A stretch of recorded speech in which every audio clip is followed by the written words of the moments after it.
What's up, YouTube? Capital G here. Got the most toxic duel you guys will see this entire year. We got my boy Belza down here at the bottom. I know his name is Selza, but we call him Belza on my live stream. He's a mod on my live stream. I've known this kid for a little while now. He's playing metaphors as he constantly does. And, you know, it's one thing when I talk trash to him on my live stream and he talks trash back. But, you know, I obviously know him. I've met him in real life. We're buddies or bros. But it's another thing when just another random person he just kind of meets online is trash talking him for no reason, and that's what's going to happen this entire duel. I don't think that this was for like the Zodiac tournament. This is a duel that just happened when he was just playing online on a dueling book. He had never met this guy before, never talked to him, had never trespassed against him or anything like that. And then I was reading the chat. This dude was just going off. So this is a dueling book duel. It's going to be a little longer than usual. Just bear with me. I never quite know the pace that I should kind of roll with. So he's playing, Bells is playing Metaphors, and his opponent is running the Sky Striker deck. So let's go ahead and roll it. Selza starts off with the Supreme King Dark Worm. He does that a lot just because, I mean, I guess it gives you a monster on field and it gets you your pendulum scale. So it basically makes it so that you don't have to pendulum summon to get to your heavy metaphors election might. He gets shut down with Valor, but he still has a pendulum summon. So pretty good, especially considering he gets this guy right, or this chick right here, the harmonizing, which is going to replace herself.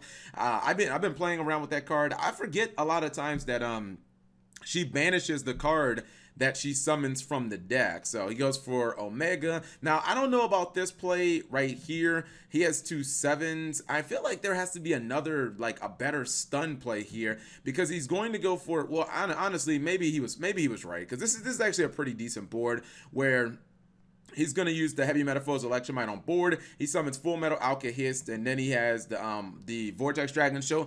Essentially, he should have 2 stun cards, and then he took 1 card away from his opponent with Omega. So, you know, and then his opponent used Valor. So, like, I think that Belza should probably win this duel, because his opponent only has 4 cards, and one of them is Foolish Burial. But that Foolish Burial is going to prove to just be maybe a little too much. Maybe he should have just negated the Foolish Burial, but how could you even know what you're playing against at that point? Well, no. He knows he's playing against Brandish Mains because he hit the Ray out of the hand. And when your opponent activates Foolish Burial, I would just assume that they're going for Darkest Diablo. So, you know, maybe let's see what happens here. He's going to go, I'm going to roll it again. He dumps Darkest Diablos in the graveyard. Foolish Burial Goods, maybe that was the card he should have negated. Because if he negates Foolish Burial Goods, then like, well, this guy doesn't have anything in his graveyard as of note. Like you can see right here, he sent the Startup Engage. He's probably trying to go for Kagari. He could have also sent Metaphors like Fusion to the graveyard. So, you know, that could have been another card that just gave him a draw. He's going to try to attack. Alkahest is going to try to absorb it. Unfortunately, he is going to get that Darkest Diablos because that's just a little bit of a problem. I believe what happened was he chained Ray and then Selza negated that, but you can't negate the fact that Ray actually tributed. So Ray won't get anything, but the problem is now Selza has to face down this Darkest Diablos, which is 3,000 attack and can't be targeted. So that's why I think that maybe he should have like probably, I don't know, maybe the Electrum, I don't know what play he should have actually negated, but the point is he's getting messed up now. So let's see if he can actually out Darkest Diablos, which for Pendulums is not actually it's not the easiest thing to do. So he's going to get Supreme King Worm on the field again, and now he actually just passes. And hold on. I haven't actually been like going and talking about the chat at all, but let's just see some of the trash talking that this guy did. His name is Chrono Wings, right? So at first he's excited and he's like, hey, you're playing Metaphors, that's pretty lit. You know, the kids say that. And then he's saying, time to see this unbreakable pendulum board. He's going in on the guy who topped with pendulums. He's like, dude's utter shit. Hold on, I feel like it gets worse. He says, oh, you're playing that bad pendulum deck that topped the YCS. This dude is the most toxic guy I've ever seen. I mean, I've been toxic, but I don't know if I'm, what's it called? But if you're going this, what's it called? But if you say you're gonna win every deck is shit, you better win. Yeah, I don't know. This guy itself is like, what are you talking about? And then he just continues to just pretty much shit talk Celsa, but it's not done. Anyways, let's go back to the duel. You guys can just feel free to read the chat at your leisure. Celsa loses basically his entire field. His opponent still has Darkest Diablos and Kagari. At this point, I feel like Celsa had lost because not only is he losing a card from his hand, but his opponent's going to go start up Engage. How many spells does he have? He only has 2. Okay, well, there's your saving grace. If he had 3 cards and he was going to get the search and a plus, I think that you just lose straight up on the spot, but you have a little bit. Oh, never mind. Now you lose. He gets rid of your pendulum scales, and that's probably a wrap. Well, he has, I guess he has the, what's it called? He still has the Omega, so it's not completely that he'll lose, but it's looking not great. He's going to attack with Jackal. That's King Jackal, right? No, that's Cerberus. Excuse me. King Jackal is the 2400 Doka guy. Now he's going to summon Darkest Diablos again, and the real problem here is that Celsa just can't get over Darkest Diablos. This is why I think that like the pure builds of Sky Strikers should run Darkest Diablos. It's because it's an untargetable 3000 attack monster that you can summon multiple times, and it's basically just like a free lunch, man. That card can win against decks like Altergeist, and against Pendulums they have a hard time actually getting it off the field. They have to like boil it and stuff like that. Now Celsa actually chose to go second. I think this might be the approach I take when I play against the Sky Striker deck, because Evenly Matched is just way too good against their deck. I mean, if you go first, maybe there's a chance that you hit the copy of a Shared Ride, but I think Evenly Matched is just so strong against their deck because you can kind of let them do everything they want to do, and then if they put like a whole bunch of cards on the field, which you know they will, you can evenly match and hopefully just try to blow them out. So he is like, he has a pretty well, not a pretty decent, it's an incredibly good starting board, but Evenly Matched is the great equalizer, and it's just one card that gets rid of almost everything. I don't think that I would have Twin Twisted here. That's just me personally. I feel like Twin Twistering one card is just not that. I just wouldn't do it. It's just not that good unless I know I'm going to win. He has Rescue Rabbit, but his opponent once again has Veiler, and he says, what's it called? He says, show me that evenly. And Celsa said, I will show you that evenly, but he's not getting his bunny off. If he gets that Rescue Rabbit off, man, he's probably going to win this duel, but he's not able to get it off. He's going to get a Curtain Riser, so he's looking like he's in pretty decent shape. 3 Curtain Riser. Pendulums are just bad, is what he's saying in the chat. Now he's getting his deck rolling again with Startup Engage. He's going to set a couple of cards in his back row. The question is, can Celsa actually mount a legitimate offense here? And I think he's going to answer that because the deck, because like Sky Strikers don't run any like hard traps, they can't stop Pendulum summons. Even though he can use Effect Veiler, he's still okay here. Now, I believe that he's going to try and bounce the Kagari, which is, I guess, fine. He's going to attack into Ray. Oh, no, he lost his Pendulum Scale to a copy of Typhoon. Oh, that was actually unfortunate. I think he was doing that. I'm not sure why he did that there. I guess he could have done it at any time, to be honest. So, he's going to take Mithrium, so he can't attack. Another copy of Startup Engage. And let's see where he's going to go from here. I thought maybe he would actually use her to like try and link summon or something to that nature, but we'll see what he tries to do. Goes for another copy of Kagari, and man, the advantage that Sky Strikers can get is just disgusting. I believe he used the Hornet Bit to get a token as well.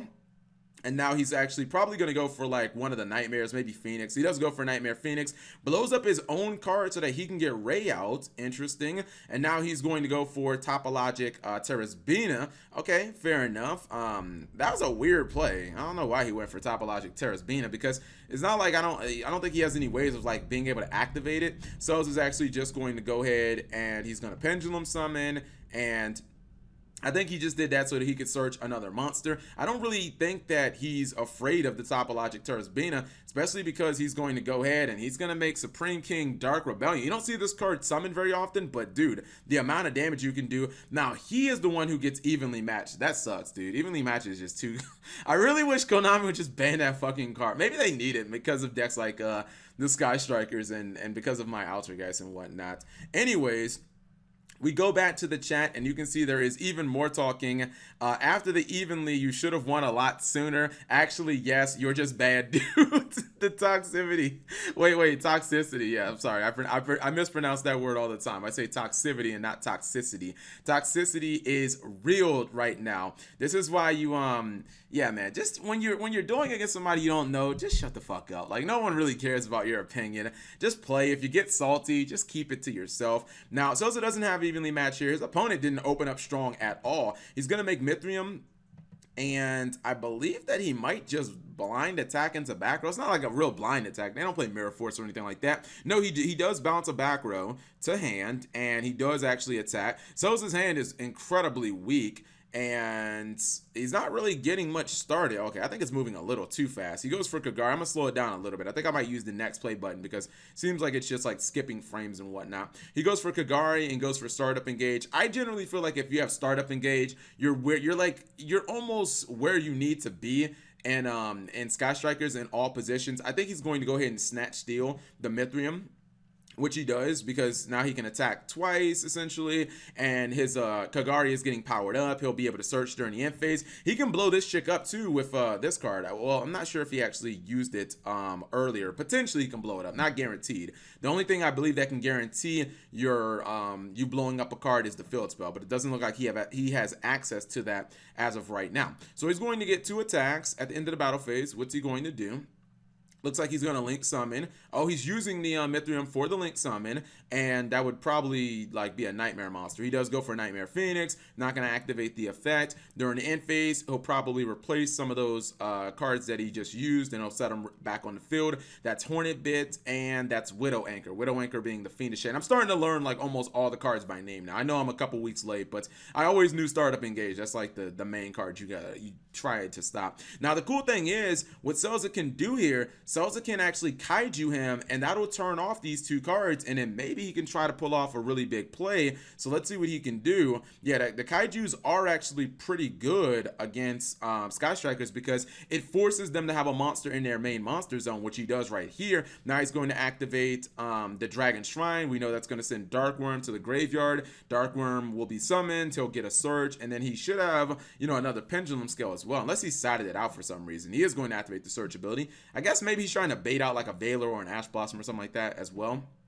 But let's watch what he's going to do. I believe he's going to use Master Cerberus's effect to get Big Jackal, and he adds it to his hand. If he activates Big Jackal's effect, then he can actually summon the Master Cerberus, which is, I believe, base 2800 attack. So it's not exactly a small monster, and it's not a monster that you generally want your opponent to have on the field. It takes up his extra monster zone, but now he does have the ability to go into Electromite without actually using his Pendulum Summon. But we have seen his opponent throwing down effect Valors like, they're candy. I don't believe he has the Valor this time, which is really bad for him because this is probably the time he wants it, because if Selza starts Pendulum Summoning, it can get bad really quickly for this guy, and especially considering he has monsters in his hand. He's going to take Chronograph Sorcerer. Wonder if he might actually try to Pendulum Summon that. Looks like he is doing what they say in the anime, Pendulum Scale Setting. He's going to get that Chronograph Sorcerer back. Wait, is he going to, I think he actually just, did he blow up I think he used Electromite's effect. Okay, that's what I'm thinking. I think he used Electromite's effect, going to use Chronograph, and is he going to draw, or, okay, maybe he just didn't draw, but if Electromite blew the card up in the Pendulum Scale, he should have drawn a card, but maybe he just forgot to draw, or maybe he just didn't want to draw. Anyway, he's going to Pendulum Summon 3 cards. Oh, I think he actually drew the Curtain Riser. I'm sorry, I couldn't see it because of my microphone. Maybe I'm just crazy. I think he might have drawn the Curtain Riser. So it's going to Pendulum Summon the Big Jackal. He's going to Pendulum Summon Supreme King, Dark Star, or what's it called, Supreme King Dark Worm, and then he's going to Pendulum Summon the Curtain Riser. And this is what I don't think his opponent saw coming, is the fact that now he can go into the Supreme King Sea Dragon, which he is going to go into. And this card does a ton of damage, because what it does in damage calculation, it allows you to take your opponent's monster, you make their monster 0, and then you gain attack equivalent to how much attack their monster lost. Or I think it might say original attack, but that's the gist of the effect. So he takes a shit ton of damage there, and now he has to use the Hornet Bit to give himself a token to defend himself, and not looking so good right here. He has to use everything. And by the way, your cards are actually banished because you brought them back with this guy. You brought them back with the multi-roll, so they're actually banished. So Celsa calls him out on that, and he is going to banish him. And now look at the tables, man. They have completely turned. Sosa actually has complete advantage. He says, cool, you actually read cards. See, even at the very end of the game, this guy is still talking that trash. He is still so toxic. Okay, we're gonna close this. I don't know why that just popped up. And then I think that this is probably the final turn in the duel. His opponent ends up scooping. I guess the cards in his hand were just cards that he wasn't able to use. Maybe they were just other like random cards, like maybe he drew Metaphos Fusion or something like that. But he actually couldn't win, and that's the end of the duel. And I don't know, maybe there's a valuable lesson in there, man. Maybe there was karma at work, but it tells you, number one, don't sleep on decks that you don't think are all that good, because these decks generally have the ability to beat the crap out of you. And then number two, don't be toxic stupid, because if you lose the duel, you look like an ass and you might end up on YouTube. So thank you guys for watching. As always, subscribe if you have not already, and turn on that notification bell for daily videos.